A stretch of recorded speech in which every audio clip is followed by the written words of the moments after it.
Right. Welcome back to Wellness Superheroes. We kind of have we interrupt this program with a very quick emergency announcement from Dr. Bartlett, who is going to talk to us about the measles outbreak. So welcome back, Dr. Bartlett.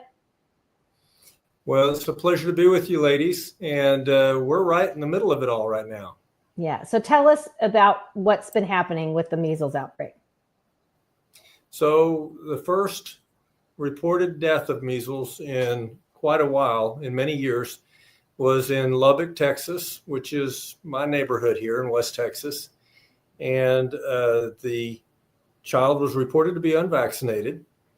They immediately started, when they had a measles case, they started doing a measles vaccine campaign, and they have heavily been vaccinating here in the South Plains of West Texas. And what you need to know is that the measles vaccine, MMR2, can cause all of the complications that the wild measles can cause. You can get a rash, fever. You can get encephalitis. You can have idiopathic thrombotic purpura. And so it can have every one of the complications that you could get from wild measles, also get from the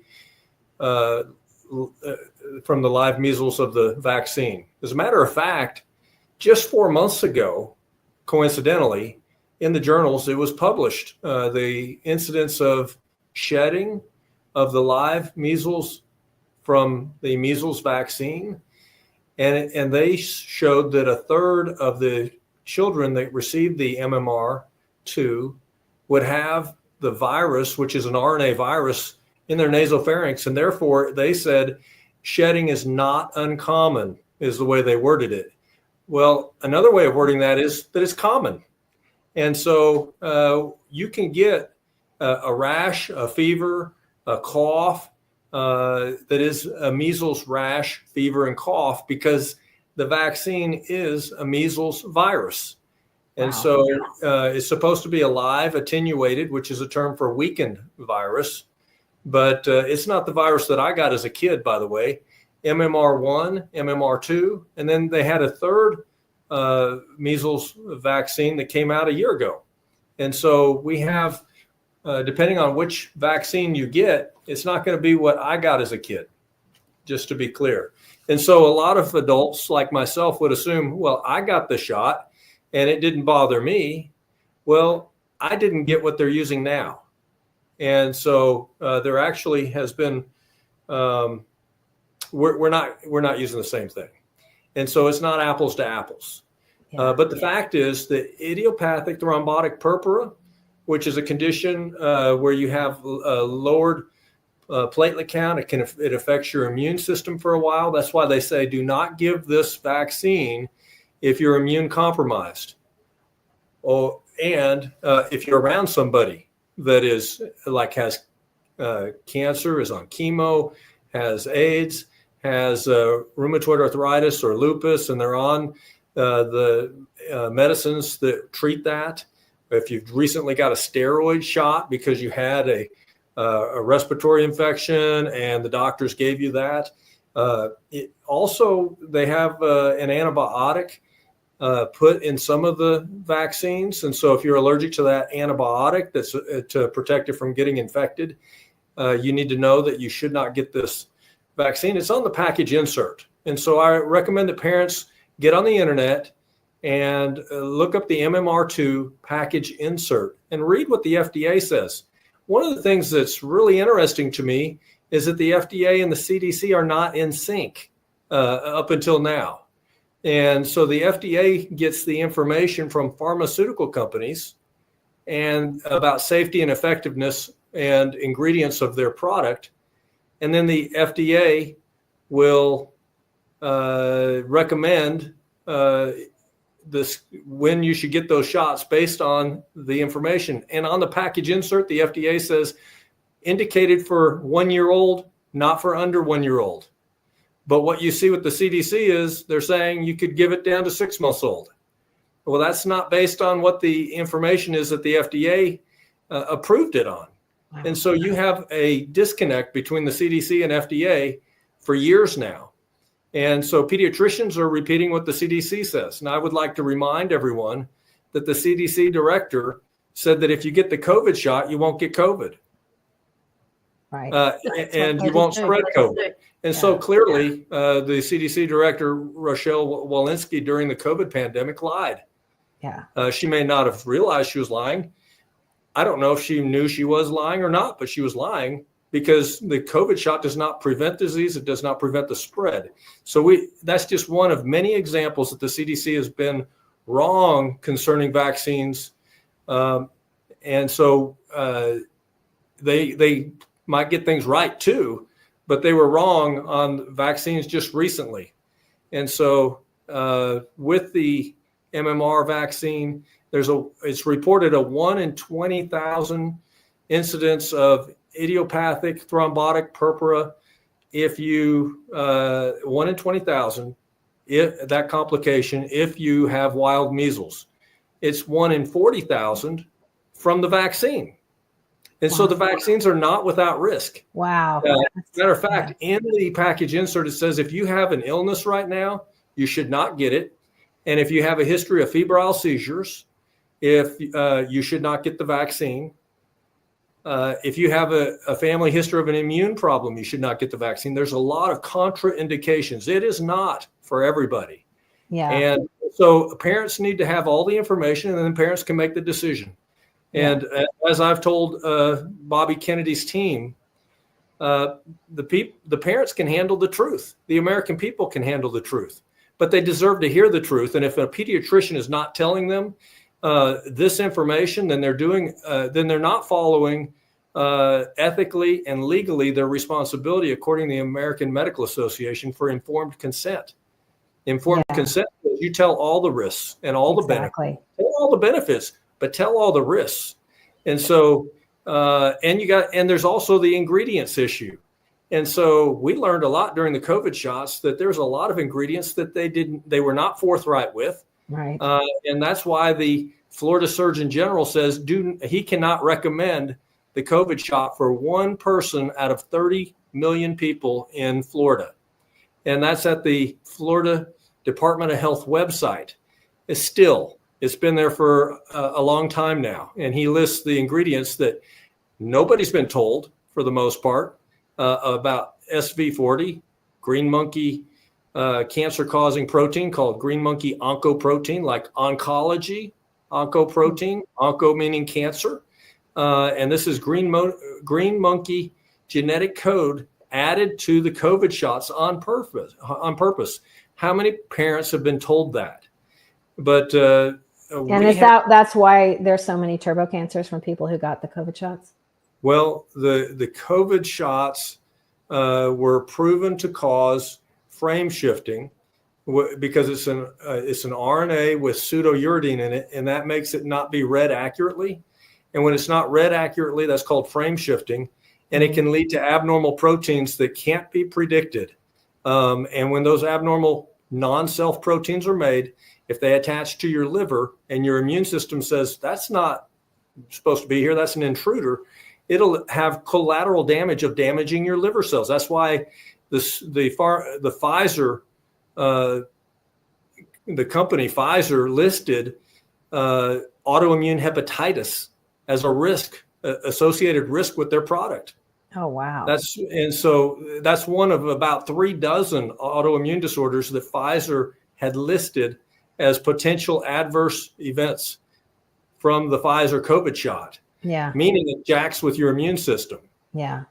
And that's why it also has AIDS cancer listed by Pfizer as a risk with the COVID shots. We received that information from the FDA by FOIA request, only by court order, because we had to go to federal court because the FDA said we can't release this for 75 years to the American people.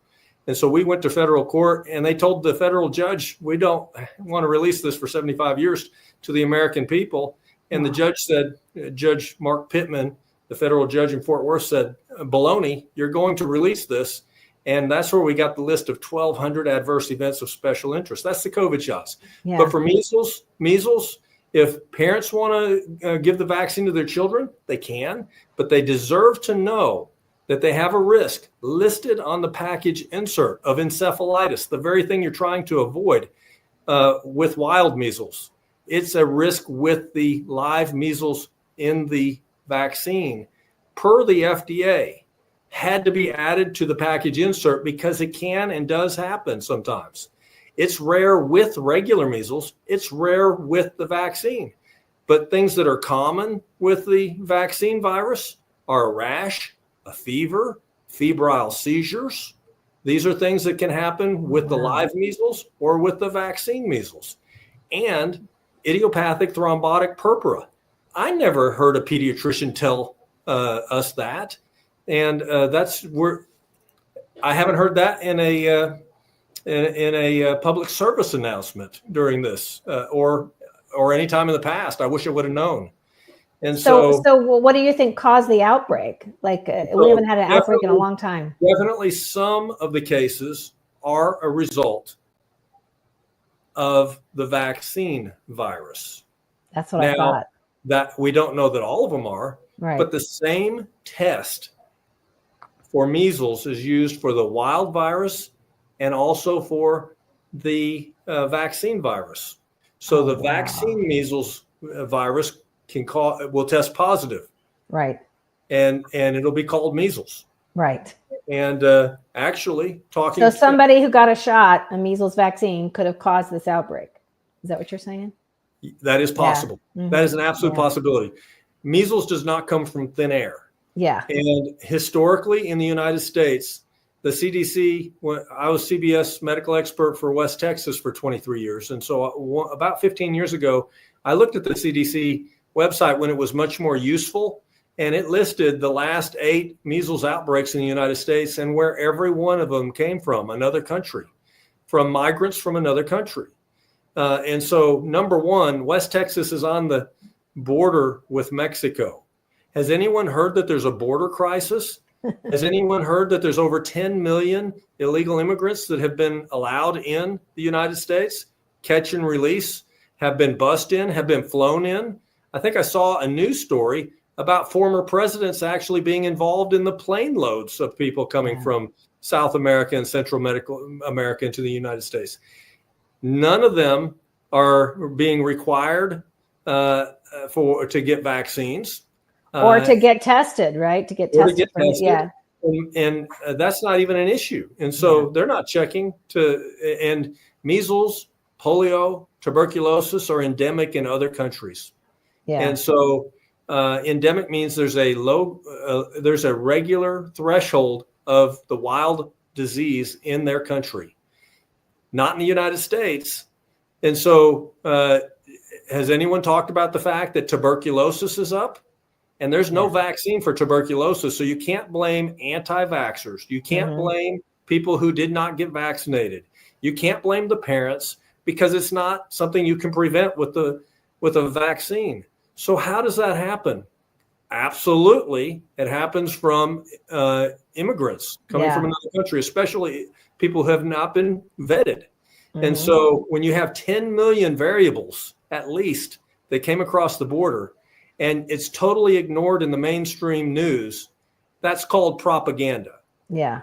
When the mainstream news does not report that you can have the most serious complications of wild measles or the measles from the vaccine, the live measles virus from the vaccine is pneumonia or encephalitis, inflammation of the brain, and you have those same risks from the vaccine and from the wild virus. Nobody's saying that in the news. Right. And so, but if you had a case, and I can tell you for sure, there's illegal immigrants in West Texas. Yeah. I remember the health department official of New York City crying 2 years ago in the news that he had 70,000 illegal immigrants that were bussed into his city, and now they have double the rate of polio, tuberculosis. How does that happen? Well, he knew it happened because of the illegal immigrants. Oh, That was wow. only 70,000. You know how many there are in Texas? I know. Oh my goodness, in West Texas. I almost speak a second language here. Right. I am a minority in the city that I own a house in. And so when these are very real science-based variables that are not being discussed or admitted. And I would say admitted. They're not being admitted. And so the number one probability for a wild virus in the United States is illegal immigration. That's a fact. And so Dr. Bartlett, talk to us, if I can interrupt, talk to us about the complications of contracting measles in the wild versus the contracting it from the vaccine. Same risk, the same list. You have twice the risk, twice the possibility, according to one report, of getting the idiopathic thrombotic purpura, which is an immune response that lowers, you have a lowered immune system for a while, and you also have lowered platelet count. And so that can happen. In one report, it says 1 in 20,000 by the wild virus, but with the vaccine, it's 1 in 40,000. So it's still a risk. And then encephalitis, inflammation of the brain, is a risk with both. You can look at the package insert. And also listed as a risk in the package insert is transverse myelitis. I have treated that from COVID, from a COVID shot. A patient that got a COVID shot 2 hours before came into my ER and was paralyzed from the waist down. Wow. And that's where the spinal cord is damaged by the virus. Oh, and wow. So we know there's risk with the live virus in the measles vaccine. We know that there's risk with the wild measles coming from illegal immigrants bringing it into the country. And so those are the two sources. And to blame people that didn't vaccinate their children when they didn't bring the measles right. is ridiculous. And not to acknowledge that there's over 10 million immigrants that have not been vetted, have not been vaccinated with the MMR2 before they got here is unconscionable. So you said before that it's like this measles is not the same as like I got the measles when I was a kid. Like I didn't get a vaccine. I got the measles. It was no big deal. I was sick for like a week or whatever, and I was fine. I mean, all the kids got it back then. So this measles is more dangerous. Is that correct? So the measles that you got from wild measles gives you a more lasting immunity than the vaccine. Yeah. First of all. Yeah. Secondly, we're finding right now, real time, frontline boots on the ground, that patients that have measles, children that have measles, are responding overwhelmingly, like miraculously, with the budesonide nebulizer treatments at home. Imagine that. And so there's a common pathway with respiratory viruses of a cytokine storm. Who would have thought that something that was life-saving during COVID, a respiratory virus, would also be very effective against measles? And so that doesn't mean they don't have measles. It just means that the risk of the inflammatory cytokines, the interleukin 2, 3, 4, 5, 6, 11, 13, 15, thromboxane, cyclooxygenase, all those things are shut down every time you get a nebulizer treatment of budesonide. And that's a common pathway. Those things cause inflammation, eventually permeability of the blood-brain barrier, and then can lead to encephalitis. Wow. And so you're heading off the risk of encephalitis. Now, both the vaccine and the wild virus can cause febrile seizures, and that's not good. And so, but it's a risk with both. Yeah. And I'm not sure parents are being told that. They deserve to know, but I'm recommending don't wait on someone else to tell you. There's a one-page package insert for the MMR2 on the internet.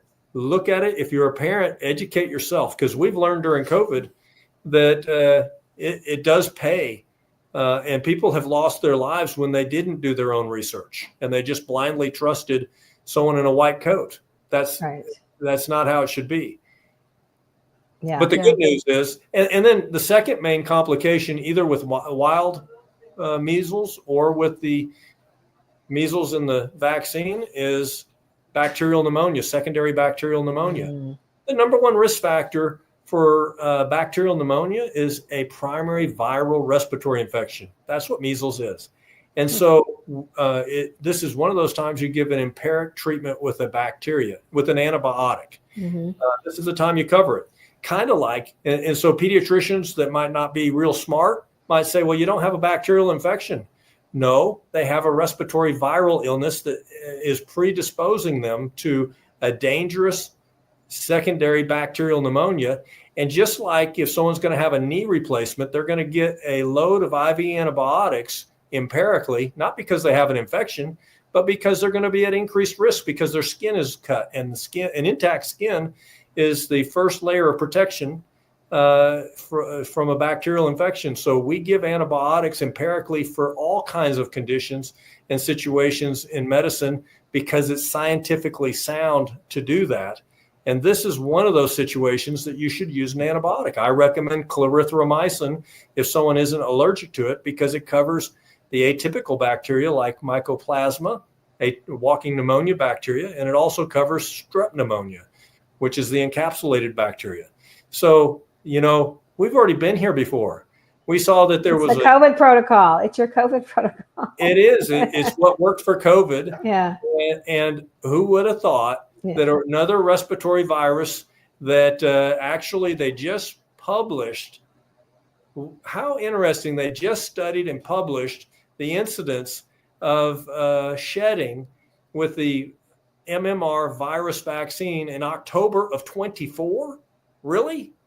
And now we have an outbreak. Just 4 months later, we have that. That's a very, very pertinent information. Yeah. And so the bottom line is we don't need to be scared. No.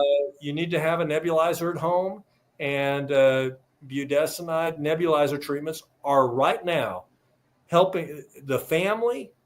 Let's just say the family that had the baby that died, when the family was requesting nebulizer treatments in the hospital and denied, and then 12 hours later they get a call that the baby has expired. That family had others that were sick in the family not doing well, and they turned around with one budesonide treatment at home. Oh my gosh. And so fantastic. I'm telling you, cutting edge right now information that has not been spoken in the news or any podcast. This is right now hot. That's why we had to get on with you immediately, because I'm like, we have to tell people this. And thank God we have a website with physicians, a network of physicians to help you out throughout the United States. Yeah, so they can help you with this protocol. Yes, parents need to ask. They need to be prepared. Don't be. Yeah, and I should. I'll send an email out to all the doctors in the network, and with a link to this, just letting them know that they can treat. You know, what this protocol is working, right? Yes, it is working. Yeah. It is working right now. It's working right now in Gaines County. Yeah, the epicenter of the outbreak. Yeah, working in the epicenter where they're doing a huge vaccine campaign. Yes. It's working right now where, to my shame, to Texas Tech's shame, they added Deborah Birx to their faculty at Texas Tech. I went to Texas Tech. So she actually arrived here before the outbreak. So you got to say, that's too many coincidence, Doc. Too many interesting trivia. Quite a coincidence that Deborah Birx ends up in West Texas right before we have a nationwide scare. Right. Oh, it's all over the news and X, and everybody's going crazy, and they're saying, "Oh, it's because RFK's anti-vax, and that's what's blah blah blah." That's like, no. I'll tell you what I can tell you. Bobby Kennedy is all about safe vaccines and informed consent. And I'll tell you, the people that are mocking him clearly are against informed consent. They want to keep information from the American people. Exhibit A is that the FDA told Public Health and Medical Professionals for Transparency, the nonprofit that I'm on the board of, that they didn't want to release the information on the COVID shot for 75 years to the doctors. And so doctors have a ethical, moral, and legal responsibility to give informed consent about vaccines, about surgeries, about every medicine. And we had the FDA and Pfizer not being cooperative on that. Pfizer could have given that information, but it actually had to come from the FDA because a federal judge forced it by federal court order after we gave the FOIA request and they refused. And they said they wanted to keep it for 75 years. So I'm saying right now, parents need to be the ones that are doing the research, and they can look on the internet and they can read the package insert. And there's going to be a lot of pediatricians that are ticked off. Oh, that's wrong. You're interfering with patient care. No, it's right to give informed consent. And so there's a risk with the vaccine. Every possible problem you could have with wild measles is a possibility with the vaccine measles virus. And it sheds, in this study that was published in October, the name of the journal, I want to look it up for you. I think it's the Journal of Virology or something like that. It's like a mainstream journal. Let me see here. You find it and I'll put it in the show notes. Yeah. Journal of Clinical Virology, volume 173, October 2024. Really? I mean, August 2024. That's pretty an interesting coincidence that we got Deborah Birx out here in the middle of measles outbreak. She gets here a year before. And then we also have this study published 3 months before we have the outbreak, shedding of measles vaccine RNA, it's an RNA virus, in children after receiving measles, mumps, and rubella vaccine. So they're literally, this study is showing that a third of the children that got the vaccine were shedding. Wow, that's huge. Again. A third of the children were shedding a live measles virus, which is an RNA virus. It's a single strand RNA virus. And so, of course, you're going to see virus RNA because it's an RNA virus. Yeah. And so the wording is very clever, but the reality is you have a risk with the vaccine, you have a risk with the wild virus, but we can treat it, and you can, and we have evidence. And the treatment is very low risk. Very low risk. Yes. Budesonide has been used on 2-pound premature babies without batting an eye. It's been out for over 35 years. It's generic. It's inexpensive. We have long-term safety data, which is really important with any situation. So the FDA saying this vaccine, the MMR2, should not be, is indicated for 12 months and older. Okay, that's based on information given by the manufacturer. Yeah. But the CDC saying you can give it at 6 months, and we recommend it at 6 months. That's not lining up with even the package insert from the FDA. There's a major disconnect that nobody's calling out, and I'm calling it out. That's crazy. Thank you, Dr. Bartlett. Yeah.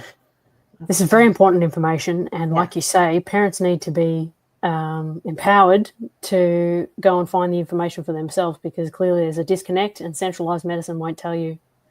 There are too many who benefit from keeping this information from the public. So. Yeah. Right. Yeah. For years, apparently the FDA and CDC have been saying different things. The CDC saying, give it at 6 months old. The FDA, which actually had the evidence of the studies of safe and effective, said 12 months old. There's a difference there. And so, and neither one is talking about something that we're telling you right now is being proven in the field of the front line of the pandemic right now in the epicenter, is that budesonide nebulizer treatments are helping these kids no longer be short of breath, stopping their cough, shutting down the cytokine storm release, which causes all the symptoms. It's a tumor necrosis factor. Interleukin-1 is what causes fever. And so when their fever breaks, that is evidence that their tumor necrosis factor was shut down from being released from the respiratory lining, which is where the virus is attacking and causing the release of these cytokines. And so all of these things, even leukotriene, which is montelukast, is an anti-allergy medicine that just targets only one thing. That's shut down with the budesonide nebulizer treatments. It Wow. shuts down cyclooxygenase. Cyclooxygenase is what ibuprofen and Motrin target. And you know how effective that is. And so it shuts down every one of these things Wow. at the source.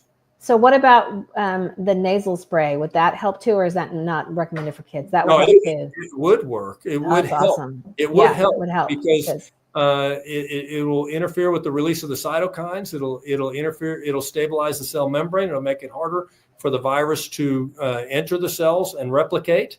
And so, just over-the-counter budesonide nose spray will be a good preventive strategy. Yeah. But if someone has a cough, a fever, measles, whether it comes from the vaccine, which obviously is happening.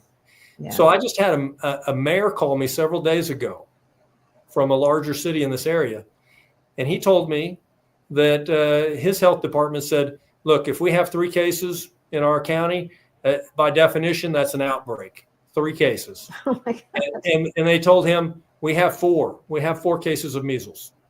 And then Wow. they came back to him shortly after that and said, we have 3 cases. He said, wait, you told me 4. They said, well, yeah, we're not going to count one of them because it clearly came from the vaccine. Oh, wow.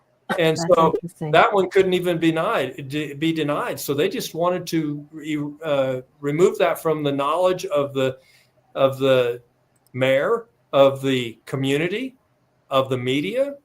And they only want to acknowledge things that cannot be clearly tied to the vaccine. Now they can do genome sequencing, and they can see if these outbreaks are from the vaccine or from a wild virus. Wow. I doubt we're going to ever hear that. I know. No. Because they're not going to want to admit it that anything came from the vaccines, right? Well, obviously, because Yeah. Literally telling the mayor 25% of the cases actually came just historically. We didn't even have to do genome sequencing. We knew that we could not deny that it came from a vaccine. So we're not going to acknowledge that. Please forget that we told you that. And we're not going to tell anybody else. That's Wow. 25%. And so That's crazy. that just kind of tells you how this is going to go. Yeah, with exactly. officials. But the good news is that budesonide nebulizer treatments are literally making a difference, and it's $3 a treatment. That's no big pharma's not going to make a dime off of it, and it'll be hard to get certain academic doctors to change their mind, but they're slow learners sometimes, and so. We'll see how we'll see. So have you contacted Bobby to tell him this? I'm going to hold that information for a moment.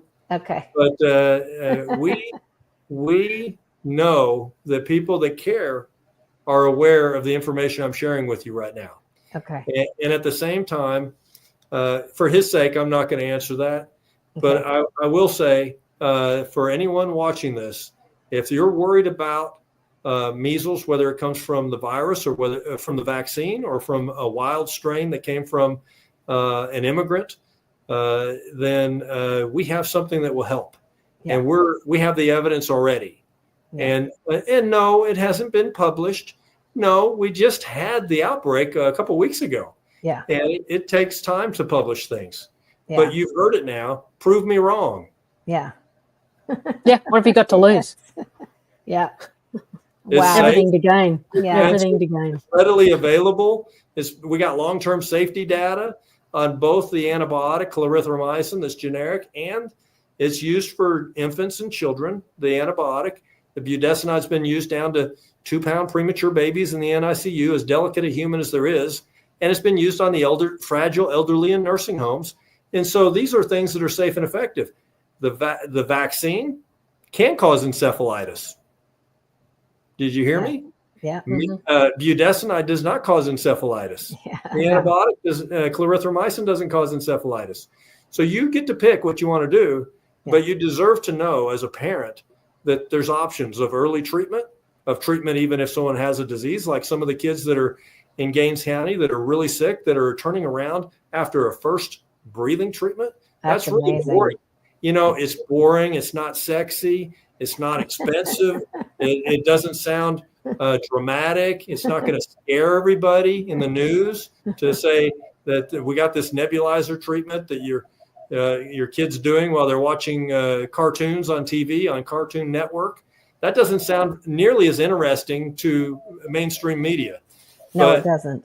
But now you know. Yeah. And by the way, on Budesonide Works, we have links to, if you don't have a nebulizer, to go get them. They're available on Amazon. They used to be readily available in drugstores. Now it's prescription only. But if you do work with the physician in our network, they can order one for you. But if you need it right away, I think the Amazon has plenty. And then all the other things you can also get from Amazon. We have links on the website. There's also, so budesonideworks.com, you have providers listed there, but also you have a media tab, a studies tab, success stories tab. And the disease that killed 1.2 million Americans was COVID.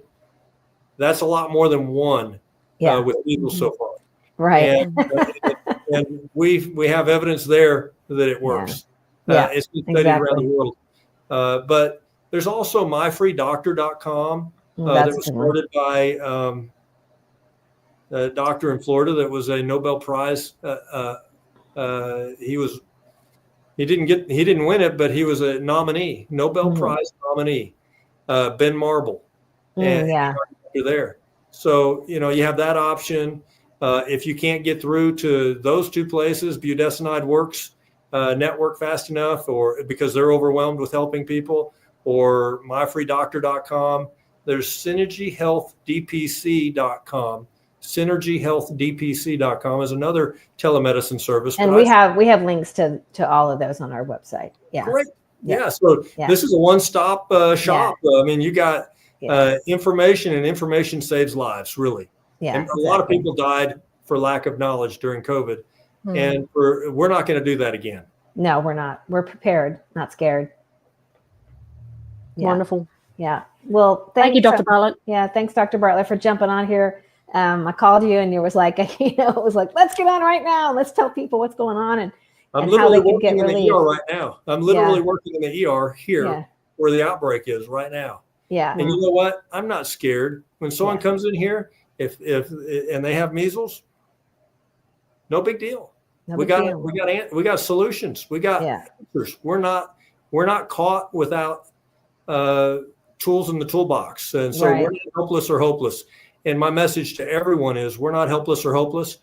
Don't fall into this fear that is really being promoted. If you'll pay attention, it sure does feel familiar, doesn't it? After the last 2 years. Mm-hmm. Yep. Thank you, ladies, for getting this information out. Yeah, you're welcome. And thank you. Thanks so much. Have a good night.